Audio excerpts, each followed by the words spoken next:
Hello student, welcome to my channel Maths for Feel the Concept. Today we will discuss next chapter, chapter number 4, Statistics. First हम आज समझेंगे introduction about this chapter statistic. ठीक है. First हमें पता होना चाहिए स्टैटिस्टिक की मीनिंग क्या होती है. ओके. स्टैटिस्टिक की मीनिंग क्या होती है? अगर हम किसी डेटा का कलेक्शन, रिप्रेजेंटेशन एंड इंटरप्रिटेशन करते हैं तो वो होता है स्टैटिस्टिक. ठीक है. हम इसकी डेफिनेशन कैसे दे सकते हैं? The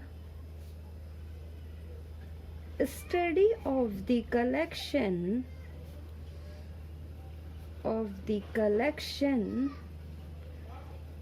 presentation analysis and interpretation of data. Okay. यहाँ पे वर्ड आता है data. What is data? Data it means हम कह सकते हैं कि एग्जाम्पल से प्राइस लिस्ट ऑफ गुड्स. ठीक है. पोलिंग रिजल्ट या मार्क्स रिजल्ट एक्सेट्रा. ठीक है. हम डाटा का एग्जांपल ले सकते हैं कि price list of goods, polling result,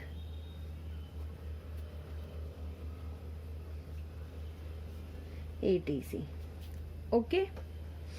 यहाँ पे डाटा 2 टाइप्स के होते हैं. एक होता है आपका प्राइमरी डाटा और एक होता है आपका secondary data.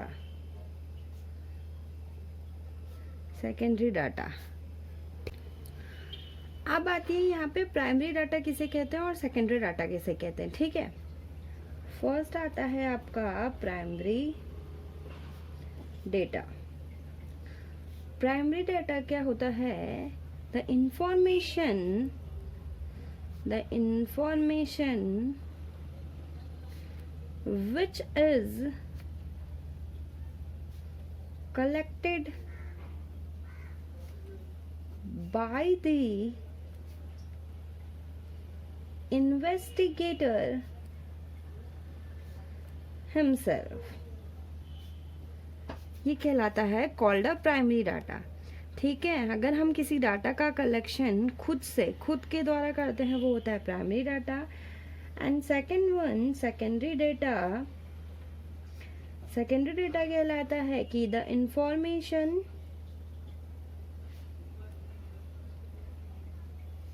Information collected by a source.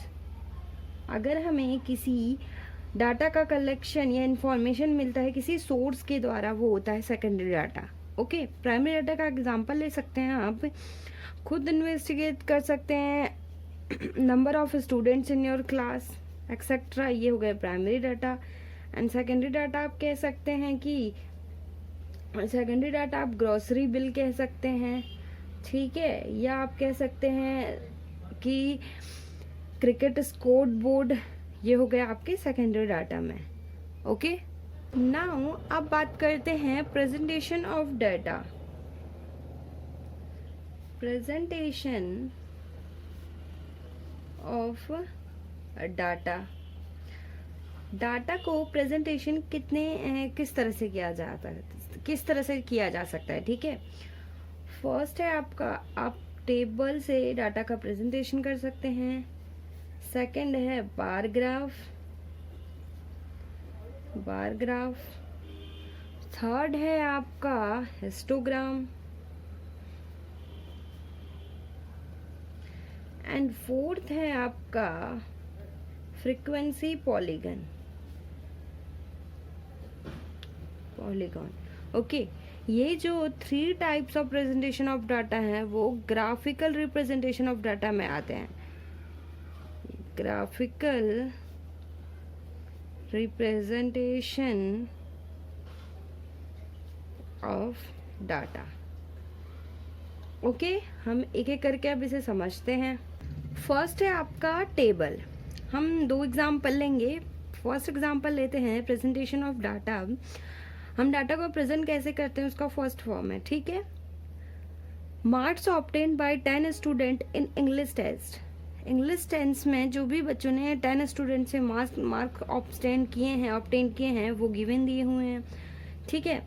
तो हम यहाँ पे डाटा को प्रेजेंट कैसे किया जा सकता है, अगर आपके पास कोई गिवन डेटा दिया हुआ हो उसको आप डिसेंडिंग एंड असेंडिंग ऑर्डर में फॉर्म करके लिख सकते हैं, ठीक है। अगर आपको यहाँ पर सिंपली डेटा दिया हो तो हम यहाँ पे क्या कर सकते हैं, इनको लिख लेते हैं असेंडिंग ऑर्डर में, असेंडिंग ऑर्डर में, ओके। असेंडिंग ऑर्डर में सबसे स्मॉल आएगा, यहाँ पे सबसे छोटा कौन सा है 25, फिर सेकंड वन 36 के बाद आता है आपका 42 के बाद आता है आपका 55 के बाद आता है 72 नहीं 60 के बाद आता है 72 एंड फिर 73 75 एंड 78 एंड यहाँ पे 95, ठीक हो गया।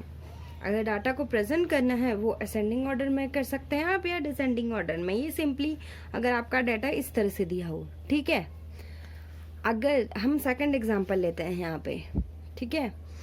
अगर आपके पास अगर the marks obtained count out of 100 marks bye 30 student of class 6 of A school. किसी स्कूल में 30 स्टूडेंट्स के मार्क्स दिए गए हैं जो कि किसमें से हैं, आउट ऑफ 100 में से दिए गए हैं, ठीक है। अगर आपको इस तरह से डाटा दिया हो और उसको रिपीटेड दिया हो, जैसे यहाँ पे आपका डेटा दिया हुआ है 10 मार्क्स मिले हैं, 30 स्टूडेंट 10 मार्क्स मिले हैं एक को। अब ये 10 मार्क्स किस किस को मिले हैं और किसी को नहीं मिले हैं, ठीक है। एंड अगर हम यहाँ पे हम कुछ डेटा देखेंगे जो कि रिपीटेड टर्म है, जैसे यहाँ पे 40 हो गया तो यहाँ पे 40 है, ठीक है, ये रिपीटेड टर्म है। तो हम इसको किस तरह से फॉर्म में लिखेंगे, टेबल के फॉर्म में लिखेंगे, ठीक है। तो हम टेबल कैसे बनाएंगे, सबसे पहले हम मार्क्स लिखेंगे एंड नंबर ऑफ स्टूडेंट, कितने स्टूडेंट होंगे जिनको इतने इतने मार्क्स मिले होंगे, ठीक है। And just it is called the frequency, ठीक। तो नाउ हम यहाँ पे मार्क्स सबसे पहले काउंट करते हैं 10 कितने स्टूडेंट को मार्क्स मिले हैं 10, यहाँ पे हमें सिंपली दिख रहा है कि 10 एक स्टूडेंट को मिले हैं, ओके। एंड 20 देखते हैं यहाँ पे, ये भी एक को मिला है। एंड नाउ आता है 36 1 एंड 2 एंड 3, ठीक है। नाउ अदर नहीं है तो यहाँ पे आ जाता है 3 स्टूडेंट को 36 मार्क्स मिले हैं। अब आती है 40, 1 2 3 एंड 40 कहीं पे है,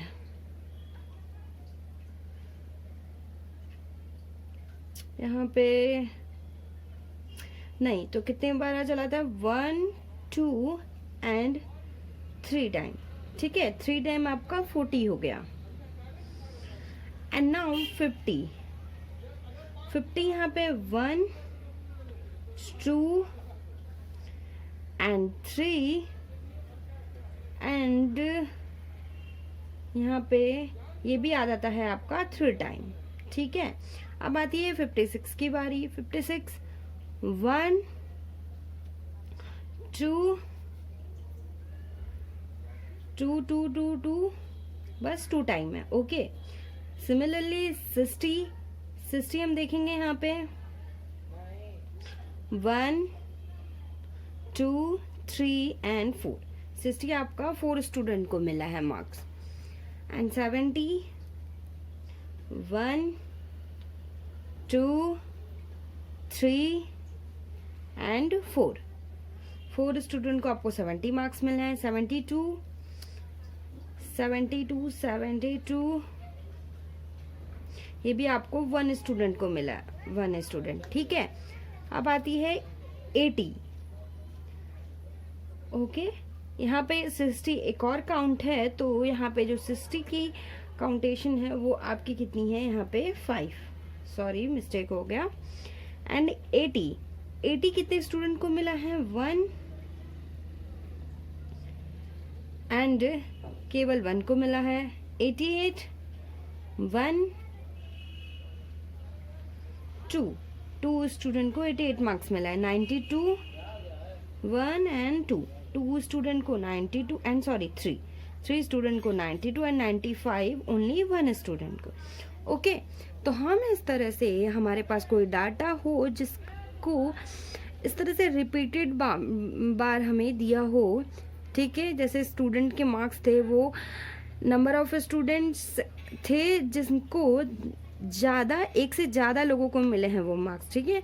तो आप इसको इस तरह से रिप्रेजेंट कर सकते हैं टेबल के फॉर्म में। नाउ नेक्स्ट है ग्राफिकल रिप्रेजेंटेशन ऑफ डाटा में। फर्स्ट आता है आपका बार ग्राफ, ठीक है। बार ग्राफ को कैसे रिप्रेजेंट किया जाता है, मैंने यहाँ पे ये रिप्रेजेंट किया है।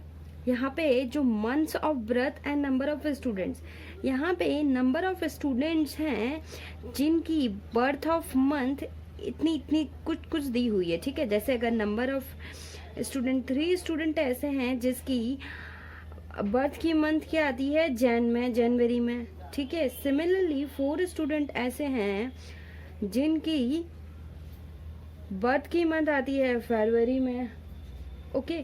तो इस तरह से ये बार ग्राफ को रिप्रेजेंट किया गया है। बार ग्राफ में जो ये स्पेस होता है वो इक्वली स्पेस होता है, ठीक है। हम बार ग्राफ से इसे इजीली रिप्रेजेंट कर सकते हैं। एंड जैसे यहाँ पे मार्च एंड अप्रैल है, मार्च और अप्रैल में दो स्टूडेंट ऐसे हैं जिनकी बर्थ मार्च और अप्रैल होती है, ठीक है। सिमिलरली ये बार ग्राफ रिप्रेजेंट किया गया है, ओके। नाउ नेक्स्ट बात आती है आपकी हिस्टोग्राम, ठीक है। हिस्टोग्राम यहाँ पे वेट दिया हुआ है इन केजी में और नंबर ऑफ स्टूडेंट्स दिए हुए हैं, ठीक है। 30.5 एंड 35.5 के बीच में जितने भी स्टूडेंट्स के वेट होंगे वो कितने स्टूडेंट के वेट है, 9 स्टूडेंट ऐसे हैं जिनके वेट इनके बीच है। 6 स्टूडेंट ऐसे जिनकी वेट इनके बीच में है। 15 स्टूडेंट ऐसे हैं जिनका वेट इनके बीच में। सिमिलरली सो ऑन दिया हुआ है, ठीक। तो हमें इसे हिस्टोग्राम में रिप्रेजेंट करना है। हिस्टोग्राम मीन्स बार ग्राफ और हिस्टोग्राम में डिफरेंस क्या है, बार ग्राफ में ये इक्वली स्पेस में रहता है, बट यहाँ पे ऐसा कुछ नहीं है, ठीक। यहाँ पे विदाउट स्पेस कॉन्टिन्यूअसली ये ग्राफ बनता है, ओके। अगर जैसे हम 30.5 और 35.5 ये इन दोनों के बीच में ये है, इन दोनों बीच में कितने बच्चे स्टूडेंट हैं जिनका वेट है 9 स्टूडेंट, तो हमने ये ड्रॉ किया। फिर ये ग्राफ कॉन्टिन्यूअसली ये चलता रहता है, ओके। यहाँ पे वेट है इनके बीच में एंड ये नंबर ऑफ स्टूडेंट्स है, ओके। ये आपका हिस्टोग्राम था, ओके स्टूडेंट।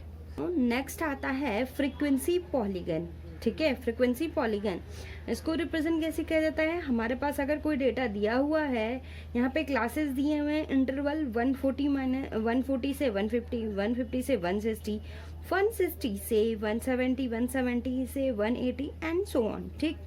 यहाँ पे क्लास मार्क्स हम खुद फाइंड करेंगे। वो कैसे फाइंड करेंगे, ये 140 एंड 150 इन दोनों का मीन निकालेंगे, ठीक है। इन दोनों को ऐड करके 2 से डिवाइड करेंगे तो ये हमारा 145 आएगा। सिमिलरली हम इस तरह से करेंगे, ठीक है। एंड ये फ्रीक्वेंसी दी होगी हमारी कि इतने मार्क्स के कितने स्टूडेंट्स हैं, इतने मार्क्स के कितने स्टूडेंट हैं, इस तरह से, ठीक है। फ्रीक्वेंसी पॉलीगन को हम किस तरह से रिप्रेजेंट करते हैं, इसे हम डॉट के फॉर्म में रिप्रेजेंट करते हैं, ओके। जैसे हमने यहाँ पे ग्राफ रिप्रेजेंट किया हुआ है, यहाँ पे क्लास मार्क्स दिए हुए हैं और यहाँ पे फ्रीक्वेंसी दिए हुए हैं, like that number of a student, okay. यहाँ पे हम देखेंगे कि यहाँ पे 5 फ्रीक्वेंसी 5 है, वो कितने मार्क्स के लिए, 145 मार्क्स के लिए। तो यहाँ पे 145 पे 5 मार्क्स इसको हमने डॉट से रिप्रेजेंट किया गया है, ठीक, ये देखिए, ओके। एंड 10 पे 155, 155 पे 10, ठीक है, ये इस तरह से रिप्रेजेंट किया गया है, और ये इस तरह से रिप्रेजेंट किया गया है, और इस डॉट्स को हम केवल ज्वाइन करना है, तो हमें जो ये ग्राफ मिलेगा वो होगा फ्रीक्वेंसी पॉलीगन से रिप्रेजेंट किया हुआ graph, okay. Now next topic की बात करते हैं हम यहाँ पे, मेजर्स ऑफ सेंट्रल टेंडेंसी, ठीक है। मेजर ऑफ सेंट्रल टेंडेंसी वो भी हम 3 टाइप से फाइंड कर सकते हैं, first mean, second median and third mode. हम इसको एक एक करके समझेंगे विद एग्जांपल, ओके। यहाँ पे हम फर्स्ट समझेंगे मीन, ठीक है। Measurement of central tendency find करने का सबसे पहला है मीन। मीन फाइंड करने के लिए हम डिनोट किसे करते हैं, एक्स बार से, ओके। एक्स बार का फॉर्मूला क्या होता है, यहाँ पे 2 फॉर्मूलाज यूज होते हैं, यहाँ पे मैंने 2 एग्जांपल लिखे हुए हैं। अगर आपके पास सिंपली डेटा दिया हो तो ये फॉर्मूला यूज करेंगे, एंड अगर आपके पास विद फ्रीक्वेंसी दी हुई हो तो ये फॉर्मूला यूज करेंगे, ठीक है। हम इन दोनों को एक एक करके समझेंगे। एग्जाम्पल नंबर फर्स्ट है, यहाँ पे फॉर्मूला क्या है, x i summation of x i upon n, and it means यहाँ पे जो ये कितने नंबर्स ऑफ डेटा हैं, okay. And x i means इन सभी का सम, ओके। तो फर्स्ट हमारा यही फॉर्मूला यूज होगा, गिवन डेटा दिया हुआ है तो यहाँ पे कितने नंबर्स दिए हुए हैं, numbers of data 1 2 3 4 5 numbers of data, तो इनकी value 5, and sum of data, अगर हम इसका सम करते हैं 10 + 7 + 13 + 20 + 15, यहाँ पे 7 एंड +3 कितना होगा 10 एंड +5 15, 1 कैरी, 1 + 2 कैरी का ऐड किया 2 3 4 5 एंड 6 65। तो यहाँ से मीन कैसे फाइंड होगा आपका, 65 upon n, at n means 5, cancel out करेंगे, 5 1 = 5, 5 3 = 15, ये हो गया मीन आपका, ठीक है। नाउ हम सेकंड बात करते हैं, गिवन डेटा हमारा दिया हुआ है, एग्जांपल सेकंड, मार्क्स दिए हुए हैं आपके 10 20 36 40 50 एंड 56, ओके। एंड यहाँ पे नंबर ऑफ स्टूडेंट्स दिए हुए हैं 1 1 3 4 3 2, ठीक है। यहाँ पे ये हो जाएगा आपका एफ आई और ये हो जाएगा एक्स आई, ठीक है। तो यहाँ पे फाइंड करेंगे सबसे पहले x I F I, okay. X I F I find करेंगे तो इसके लिए हम इन दोनों का मल्टीप्लाई करेंगे, 10 1 = 10, 20 1 = 20, 36 6 3 = 18, 1 carry, 3 3 = 9 and 10, and 44 = 160, 53 = 150, and 56 2 = 6 through 2 = 12, 1 and 5 2 = 10 and 11, okay.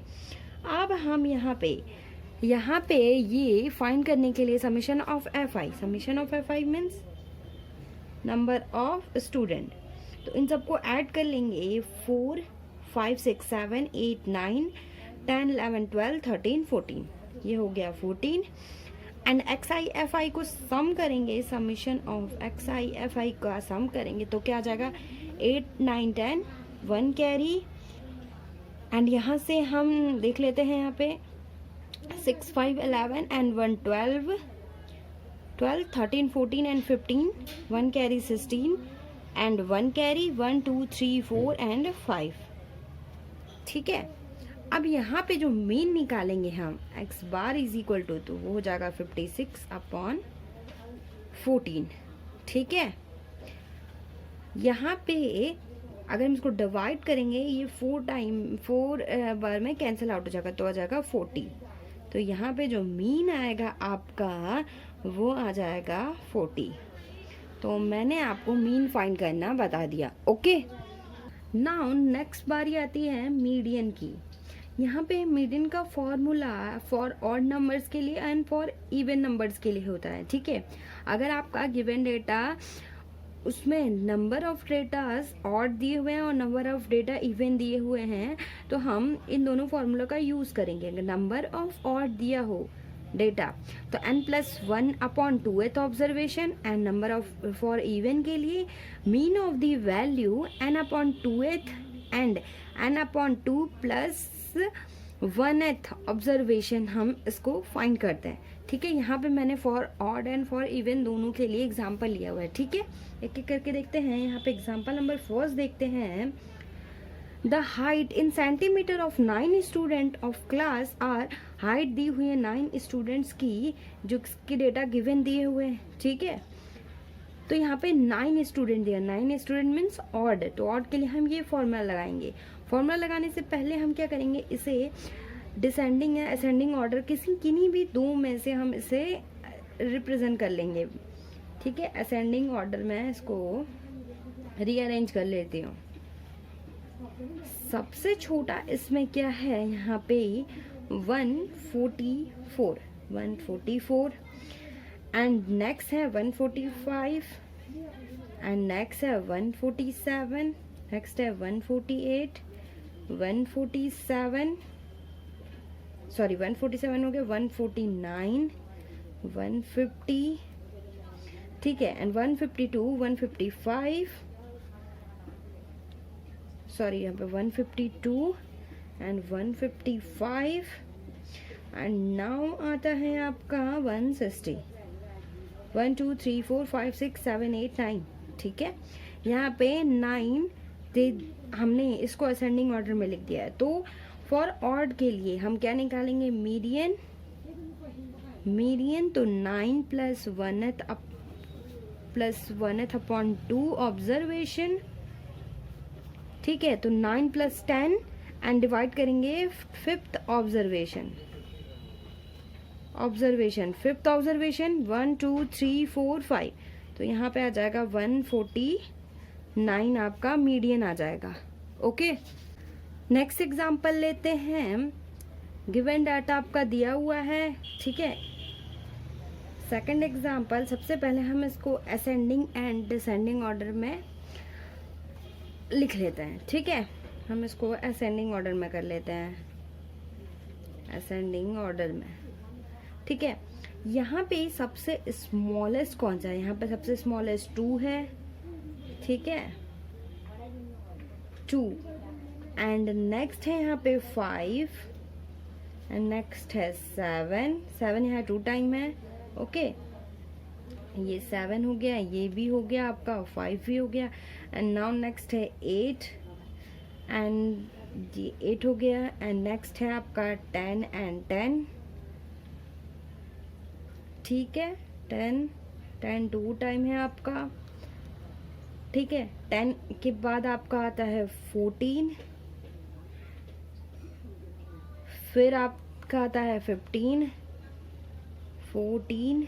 And फिर आता है आपका 15। यहाँ पे 8 2 टाइम है। ठीक है, 8 एक और टाइम है। ठीक है, मैंने 15 भी लिख दिया आपका। ओके, एंड 14 भी लिख दिया है। 15 के बाद ग्रेटर कौन है, 17, फिर नेक्स्ट वन 18, फिर next one 24, 27, 28, 28 and next one आता है आपका 48। ठीक है, यहाँ पे नंबर ऑफ गिवन डाटा कितने डाटा दिए हैं, 1 2 3 4 5 6 7 8 9 10 11 12 13 14 15 16। यहाँ पे जो n की वैल्यू है वो है 16, इट मीन्स इवन है। ठीक है, तो हमें मीन निकालना है। मीन किसका निकालना है, मीडियन हमें निकालना है। मीन किसका n/2th। यहाँ पे अगर हम देखेंगे कि n upon 2th observation and n upon 2 plus 1th observation, ठीक है, इसका मीन निकालना है। तो 16 upon 2 plus 16 upon 2 plus 1th observation upon 2, 2 8 जा 16, तो 8th ऑब्जर्वेशन 1 2 3 4 5 6 7 8, तो यहाँ पे 10 एंड 8 प्लस 9, तो 10 के बाद आपका आता है 1 2 3 4 5 6 7 8 9 प्लस 14 अपॉन 2, ठीक है। इसको ऐड कर लेते हैं 24 अपॉन 2, इसको डिवाइड करेंगे 2 1 जा 2 2 2 जा 4। तो नाउ एंड लास्ट है आपका मोड। हम मोड कैसे फाइंड कर सकते हैं? मोड का हम डेफिनेशन इजली ऐसे फाइंड कर सकते हैं कि the mode is the most frequency occurring observation. Observation में जिसकी ज़्यादा फ्रिक्वेंसी हो वो आपका मोड कहलाता है, ठीक है। जैसे आपका एग्जांपल दिया हुआ है, find the mode of the following marks out of 10 obtain bye 20 student.